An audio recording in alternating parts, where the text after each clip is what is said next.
Siko totala accord ya cité ya Union africaine na accord ya centre interdiocésain. Okomona accord ya cité ya Union africaine dirigé par un africain ezalaki kokumba bato na nini na koyokana. Mais tango injonction ya mundele ye bato bake na centre interdiocésain babimi na quai de poisson.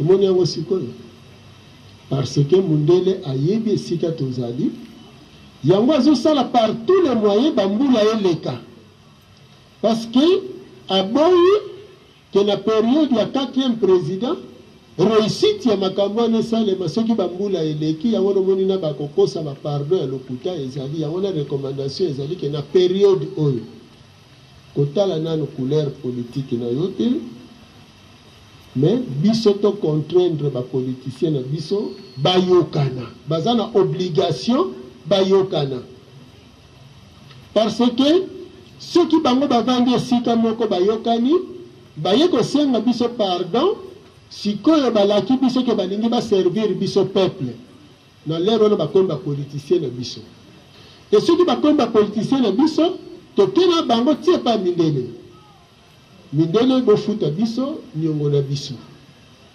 Alors il faut dirigeant azwa pouvoir pas ya peuple pe fa banga ka peuple et non akende ko za pouvoir pas ba mindele po banga ka ba mindele. Aussi longtemps ba dirigeant na biso ba kozala ba serviteur ya mindele biso peuple to ko continuer ko souffrir. Voilà yango esengi biso ke nangonga oyo réconciliation nationale matondoni.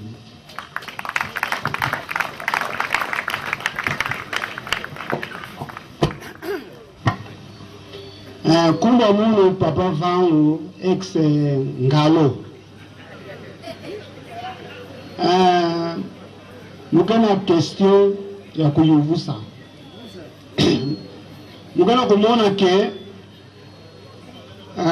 beno batwadisi lokola nge papa kusu ngeke awo betona kuvutila matondo mingi na fasongolo kuisa ngemevanisa pepe sauna nini beno batwadisi ya mambo ya nzambi beno kena mkusani ve yavanda kimbangu katoliki mabaya kena RDC beno kena mkusani ve parce que mure ndeka tubake papa sino kimbangu yukola pevi vuandaka na yani kwa naka baka kipwanza na faso nzambi tindilaka yani andi kuisa kao sanke nkangu vuanda mais lokola ya vuandaka déjà prévu sam le kukula nkangu maintenant ngeyo natura ngeyo sino beno lendeka vuanda kitwadi na bakulutu nyonse ya mabundu beno futu vuanda kitwadi samu na kununga na mvita ya betokele na RDC mais kitwadi kele vi pesa betu réponse kitwadi kele vi parce que na mambo ya nzambi kitwadi futu vuanda na beno nyonso kena spirituel na ngemo eske ngeke koka matondo mingi mubanzati ngevandaka na ntango yuna beto bandaka nani masolo beto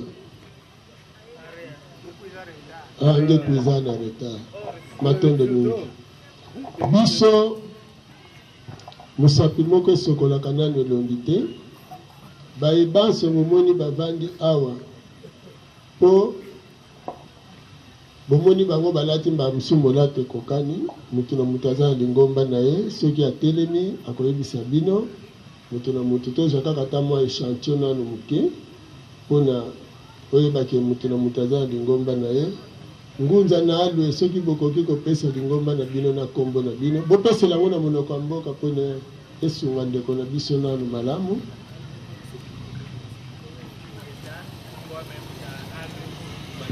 balatantie ngudi ame vile mulivile antim mwana nsa kunivunda se ame vile mulivile bukon mwana ya nzinga idi na mwana yimwe ntim bukon kimvuka kiame nkumba u B D K Kwimba Matondo mingi ndeko Loilondo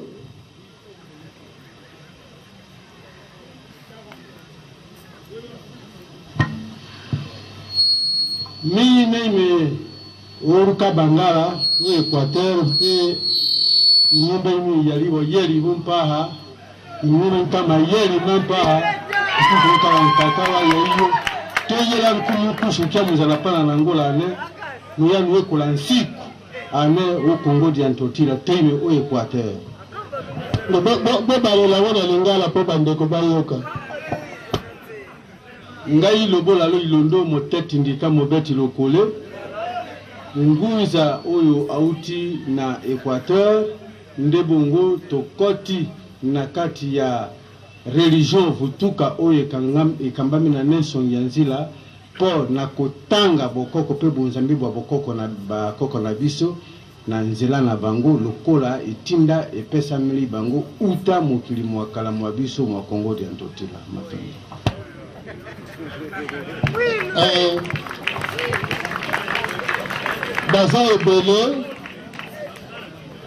baza ebele kasi nalingi telo baboye po bato basengeli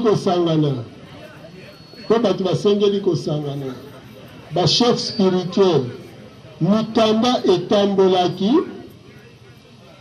na bandeko nyonso ezala bakatolike tokomelaki cardinal Mosengo tokomeli baprotestant tokomeli bato nyonso awa eza likambo ya indépendance Fumuki Mbangu soki bolobiki atelemaki yeye moko mais le 4 janvier ezalaki peuple moto atelemaki pour ne réclamer indépendance.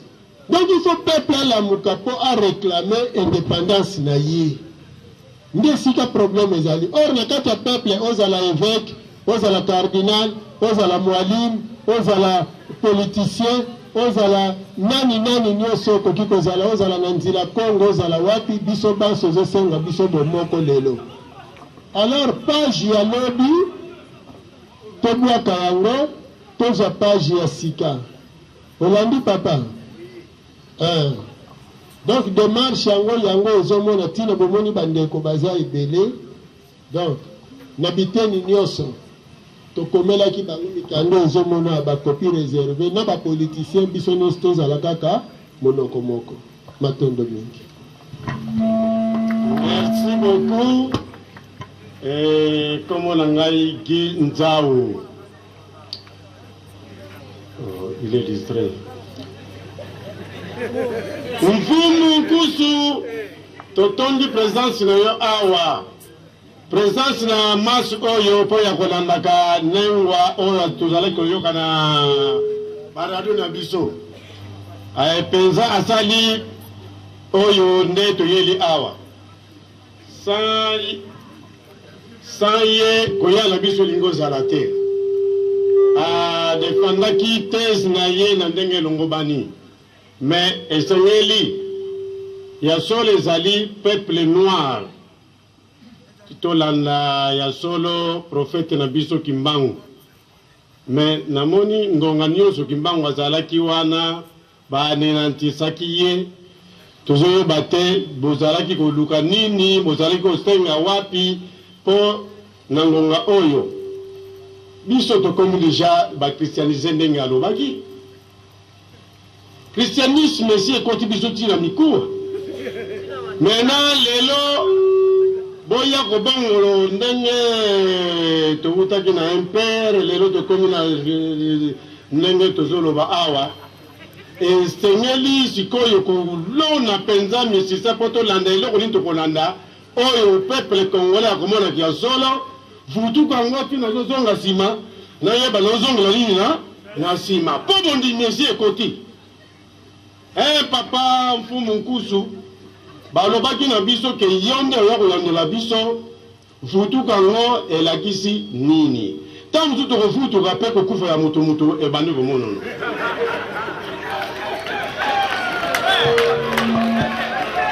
Matendo mingi nakobanza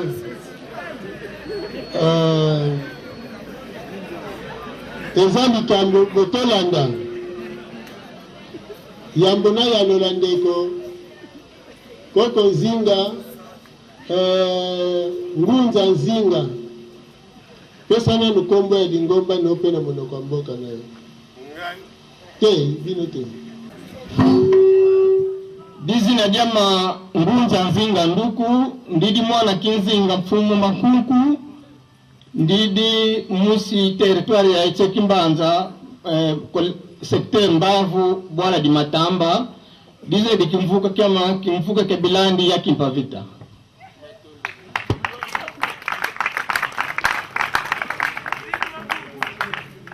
Kumisie na makunku mfumu makunku ingeta sasa ngunza pe abaluba bazalia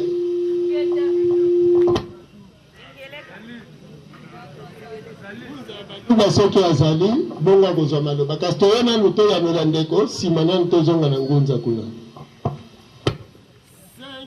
5 siècles ya esclavagisme na colonisation 5 siècles basali ba école basali nyonso mais bato na bato na tango wana obotamika kokuti yango kozala kaka kuna kasi eloko tosengeli koyebaka likambo na likambo ezalaka na tango na yango soki kovutuka elingi koloba nini kovutuka ndenge liloba ngo ezoloba lobi zonga mutu mwindu sikoyo ozobanga liwa na mbala moko tango lobi ke soki nazongi eske eza mpona nakufa te mbala moko biso tokanisaki okotuna boye mfumu nkusu banga bobandi mosala bosi bosali mbula boni mpo wana nde elingaki kosunga soki tobandi mosala na 1981 na lelo mbula boni siko soki kokufa moto aliboso akokufa nani oyo abandi likambo yango te sikoyo nyonso oyo omonaka na oyokaka banda kala mpo obandi kolanda makambo mpe kala boyokaka yango bibembe oyo etondi na basimetiere ezali te bato bavutuki soki oke kotala na bamorge lelo bao batondi na bamorge na bao batondi na basimetiere eza nanu baoyo kutu soki otali bie nanu bavutuki te milef kovutuka ezali kaka kombo na bino nani ngai Ginzao Matondo Mbuta Nzao Guy Augustin Guy Elingelo Banini Guy Comment on a eu Elingelo Banini Kondo Oza na Tinet Ndenge Babengaki Joseph kasi yango le Elingelo Banini Guy Dongo Nzao Elingelo Banini Nzoko ya mkusu nini wala Chako yai banyewa botenge la pesi na kombo wala yango na ndimela matondo mingi yango na si matondo mingi yango na siko ezo limbola ke tangu tokozonga esprit nzao na kati na bino elingi koloba te nisika nyonso okozala munene lokola nzoko nisika nyonso okozala bakotosa yo mpe bakobanga yo kasi esprit gi yo moko luka kaka matondo mingi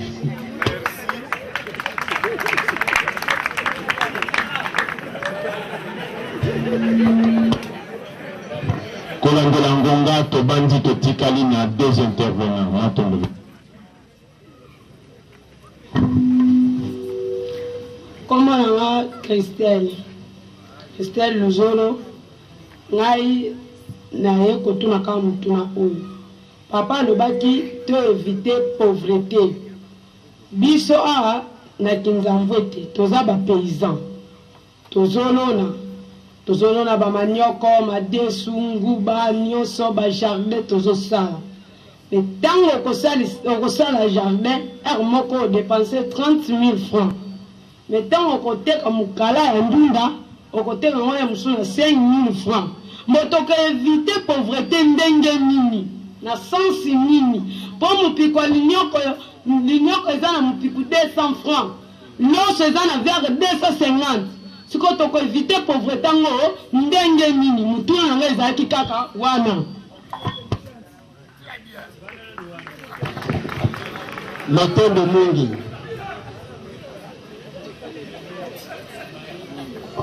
odépense 30 000 francs mpona olona ndunda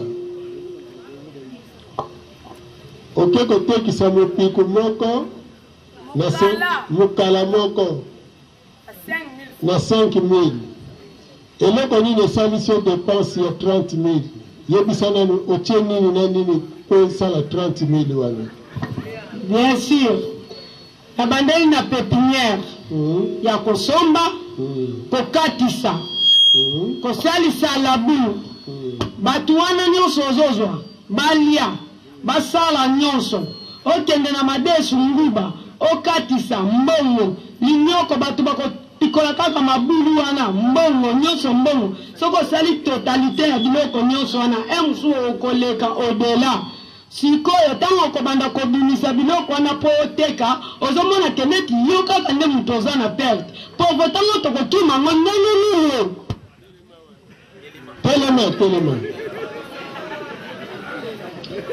na mokala moko ya ndunda oyo otekisi na 5 000 zela toke malembe te eza calcule yo moto opesi ye yango ke mokala ndunda eza 5 000 sala dépense ya mokala moko ya ndunda na yo moko nano okokoka kosala mokala moko te okokoka te okokoka te matondo mingi pesa dépense ya mokala moko ya ndunda na chaque jour onga nazokende mpona sisaka mokala wana ya ndunda fona lia meme 5 000 ou bien 7 000 pendant la journée matondo 5 000 toke malembe 5 000 zela 5 000 francs par jour yokana yebiso calcul commercial d'abord loso soki loso eza cher parce que loso eza importé oyoki loso soki eza cher parce que toza na loso importé manioko ekozala cher te na mboka mais ekozala cher na ville parce que ezofuta transport commerçant ekosomba yango awa soki oloni par exemple na ndenge orekoltaka 5 000 mpona mokala moko odepense 30 000 sala makasi olonisa du moins 60 plate-bande parce que foyeba kosala calcul mais nalobi boye nayoka bato akudeme bofutaka bango combien 3500 po asala nini alona nini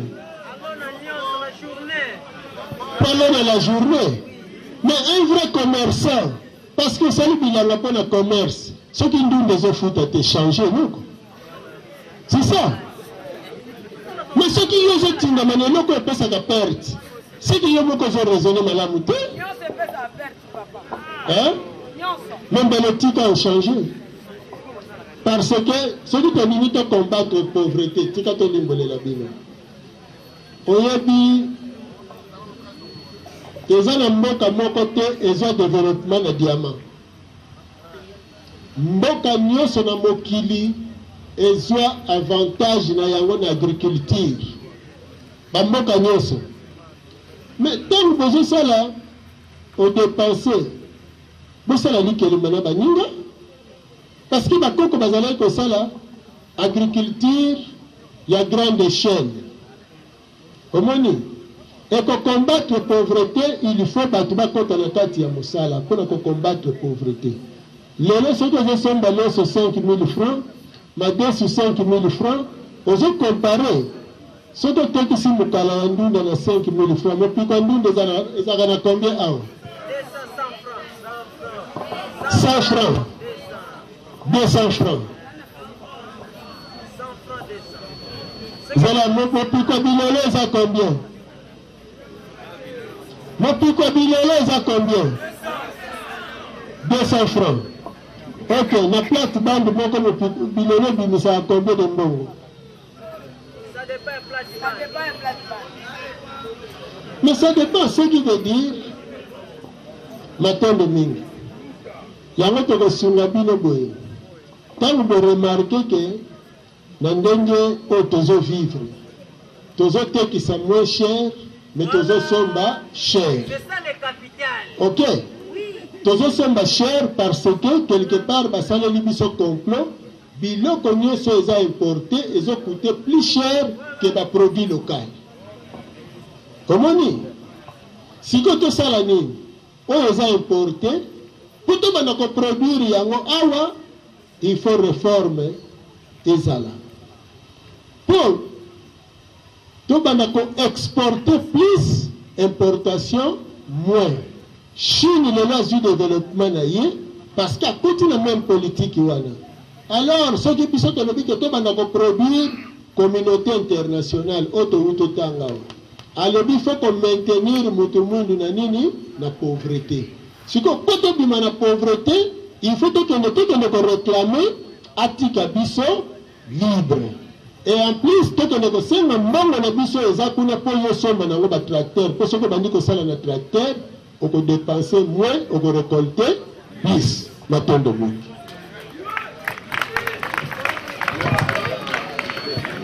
Merci mille papa. Pour mon angaï, tant de grâce. Merci mille papa na monino parce que oh ils allaient 3e fois na mon ayoboy. Na moni dans 2 reprises na zalana yo na papa de faire l'ontadi la dernière fois parce que na rené ko zalana ye ngam na no sele ba image vidéo na ini aussi.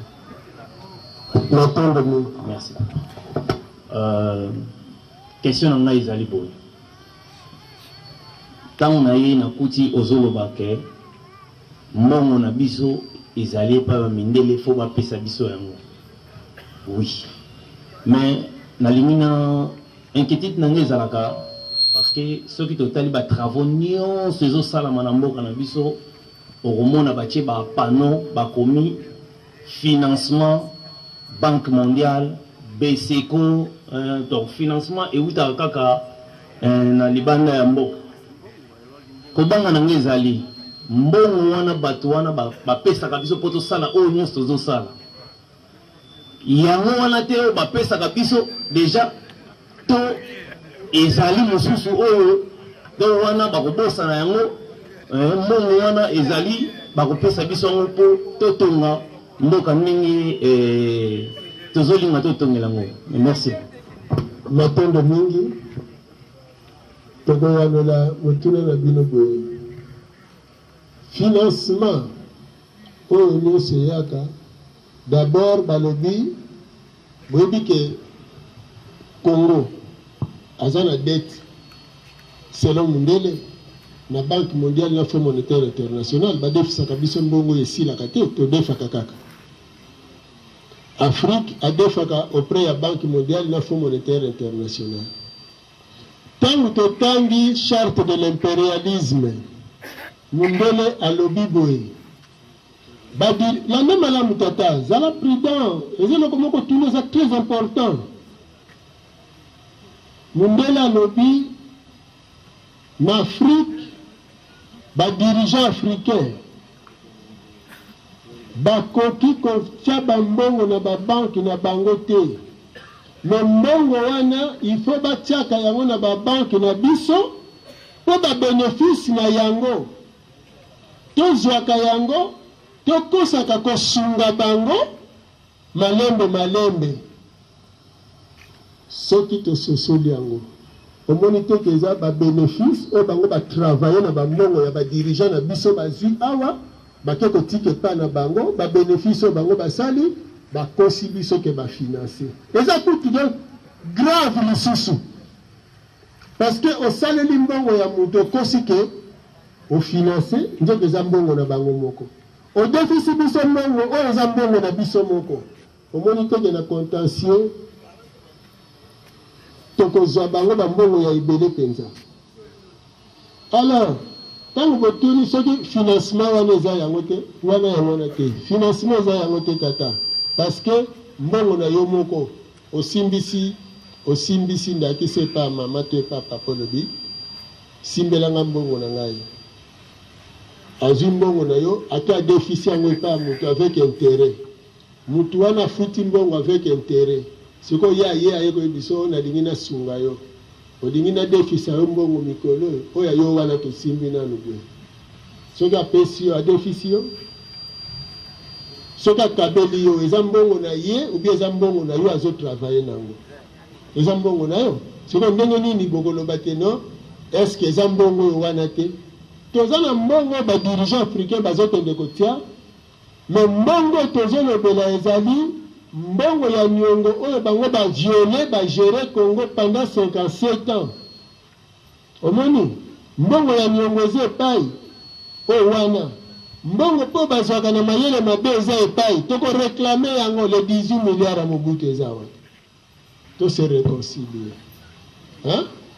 tose réconcilier omoni bandeko eza na makambo ebele oyo bozoyeba te lelo par exemple topesa bino ndakisa moko bolanda malamu na bareseau kaka toza nango enveloppe ya bafonctionnaire ezali 24 millions ya badollar mpo bafutama na suka sanza eza na réseau Vodacom aza na 3 millions d'abonnés Airtel 3 millions totanga te ya Fricel na bamosusu totangi kaka ndenge wana na moyenne ya $1 par jour na 8 jours Vodacom a réalisé combien 24 millions déjà enveloppe à bafonctionnaire Airtel soki asali 8 jours ye pa asali ni akokisi 24 millions hein? Si pendant 30 jours, Bangomi va réaliser combien? Hein? Et bien, si ceux qui ont na état indépendant, ils sont libres, il y a que solo la na bango, tu le dis bon, biso pe pourcentage, na biso ezakuna, tous ont bénéfice kata 3 jours. Dans chaque réseau, to 4, to 5 jours, na ndenge yo kozwana yo, yo 25 jours, 5 jours na biso. 4 sociétés, 5 sociétés, ceux qui ont vu 5 jours. Dans 5 jours, dans 3 millions, dans 5 jours, et ça, là, combien 15 millions fois 5 sociétés, il y a exact exploité par réseau, ça, là, combien 75 millions. Ceux qui ont dit qu'il y a un foot en fonctionnaire. Salaire est comme un bien comme un tâté. Il y a bon aussi. Il faut que nous soyons libres. Voilà la liberté.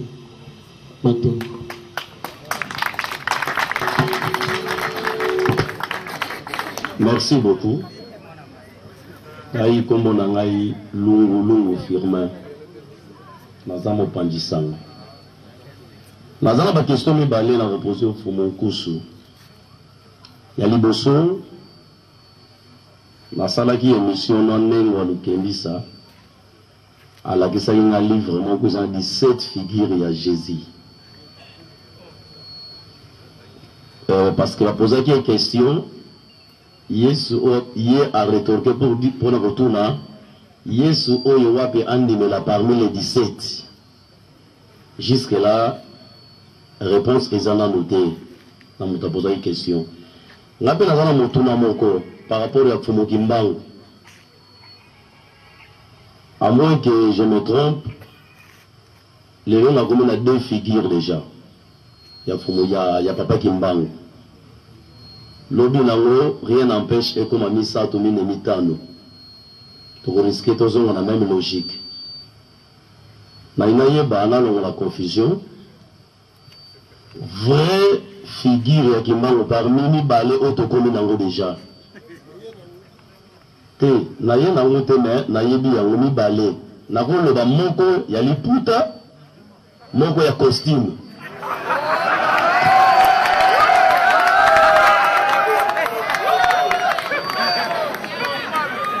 Moko ya liputa wana oya kanga liputa et souvent quelque part awa. Le sous la costume et la cravate très propre là. En plus, là on a la confusion de sous Papa Simon Kimbangu. Baboma est pour nani.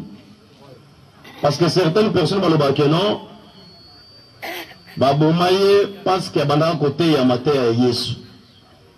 Bamisusu non. A telemelaka ba enseignement ya christianisme yango ba belge yango ba noko ba bomaye. Écoutez ça, confusion, division makambo ebele. On est la première préoccupation. Deuxième préoccupation, nazalaki toujours na nengo lokembisa. Abi ko insister alobi na vuvamo mabonja ezalaka te, dimi pe ezalaka te. Donc soki bato bayi ko samela pesa ka mabonza te. Makambo pe ba 10% ezalaka te. Alors, fonctionnement, comment finalement Kimvu Kawana est fonctionnaka. Merci beaucoup.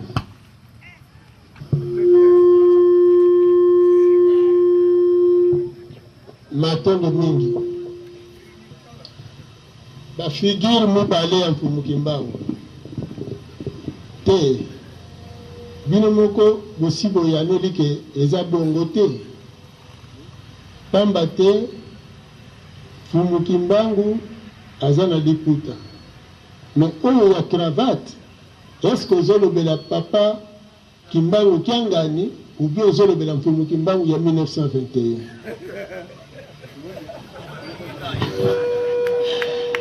Bon, en fait, il y a un pandisango. Ok, ce n'est pas un gagnant.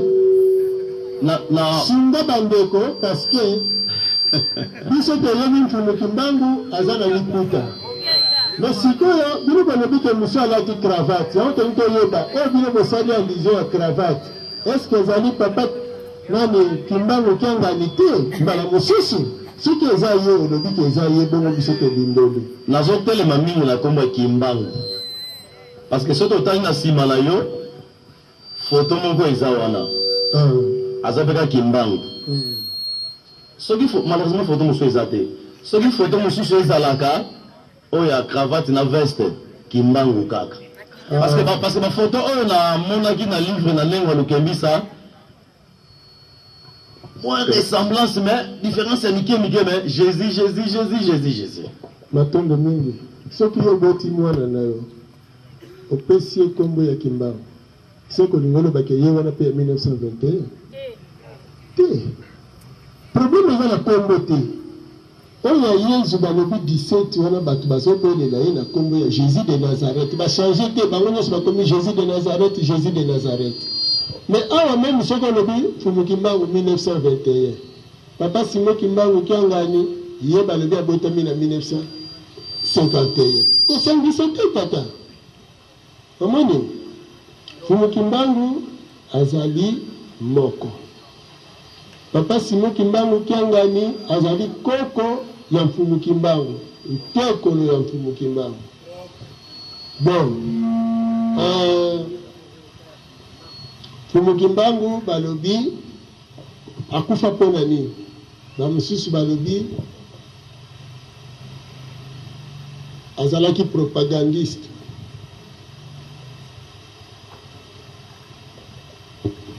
Omoni biso toye awa bino banso boza kotanga kombo ya Nengwa Lukembisa asali propagande asali alobi malamu fumukusu yaka tangu toye tokozala contre ye ou bien tokozala pour ye tokozala pour alobi malamu mpona biso basango na ba protestant baye koteya sango ya Yesu awa soki mfumuki mbangu ye pazote ya sango ya Yezu mindele bakosilika pona ni na periode ya mfumuki mbangu ba pasteur bazalaki te bazalaki pona nini basamprenaki na ba pasteur te mais bake ko s'en prendre na mfumuki mbangu seka te yaki le contraire. Alors zwa jugement ya mfumuki mbangu tanga okomona ke tango bazotuna ye est-il mvuluzi alobi oui. As-tu ressuscité les morts? Oui. Comment as-tu fait? Dieu m'a inspiré. Aux hommes. Et Jules Chemin a renchéri que la religion des Noirs fondée par Kimbangu avait un caractère très occulte des ancêtres. Voilà.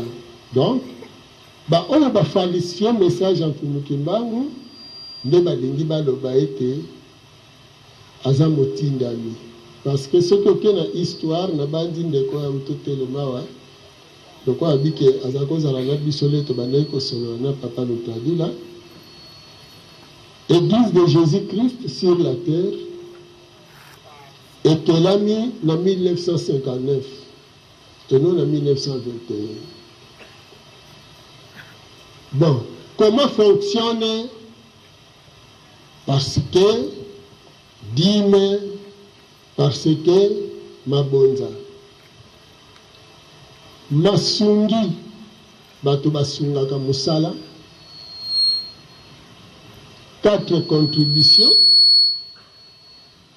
matérielles, présence, morale, donc contribution morale, la contribution financière. Et quand vous avez des contributions, vous contribuer. Et non exploitation de l'homme par l'homme, venez s'aimer ici pour aller récolter ailleurs. Et si vous avez là, et si vous avez là, bilanga solo ezalaka bongo soko loni na kinza nzote okoke de pikola na kisasa te matendo Ngunza Kasai bamba te periode bangunza esengeli bazala bomoko boyindo bomoko ingeta ngunza boko pesa lingomba na bino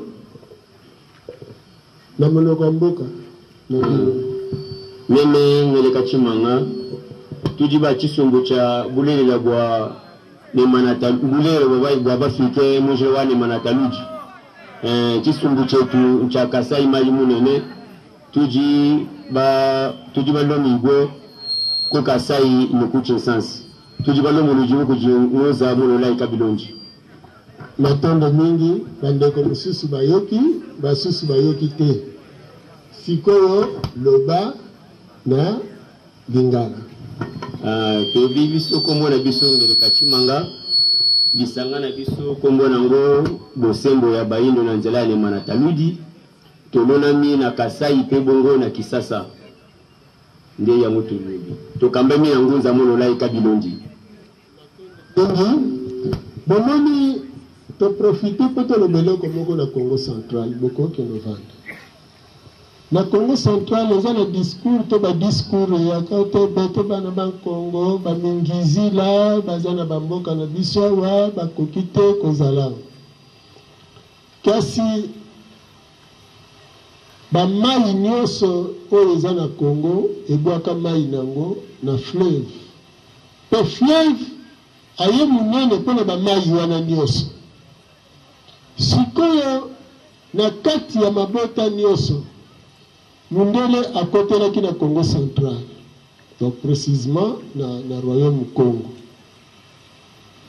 Esclavagisme bandia est contaminé Afrique mobimba. Est-ce que eteni oyo ezali eteni te oyo bato baso bazana kati mai ya fleuve eza mai ya bakongo ya ngambo eto eza mai esangisi bikolo nyonso